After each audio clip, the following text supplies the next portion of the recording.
Խնդիրը նա է, որ ընդհանրապես հակաօդային ուժերը 0 էին, երբ որ ասում են մեզ զենք տվել են, Հայաստանը չի տվել, ես դες ժողովուրդ ասեմ, որ Հայաստանը ինչ ուներ, ամեն ինչը դրել էր։ Եկեք չմանրանանք, չխոսենք դրա մասին, ինչ ուներ։ Հակաօդային տվել են 6 հատ տոն, որից 4 ուղարկվել է Ղարաբաղ, սա մեկ, ու եղել է բուկ համակարգի, որ պետք է տային, ամսի 22-ին մերոնք արդեն Ղարաբաղից ուղարկել են ռաշոտները, որ ստե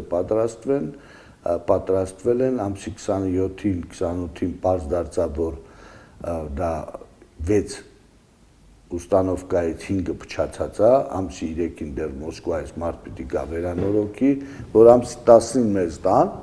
սա է իրականությունը։ Այն բոլոր հեքիաթները, որ մեզ զենքի խնդիր չենք ունեցել, մենք զենք ունեցել ենք, մենք ես մեկ ժողովուրդ, ես եմ ձեզ ասում, չենք ունեցել, հասկանալի պատճառներով պարտավորել չէր Ռուսաստանը մեզ տալ, ուղղակի պարտավոր չէր, մենք պիտի ժամանակին գնեինք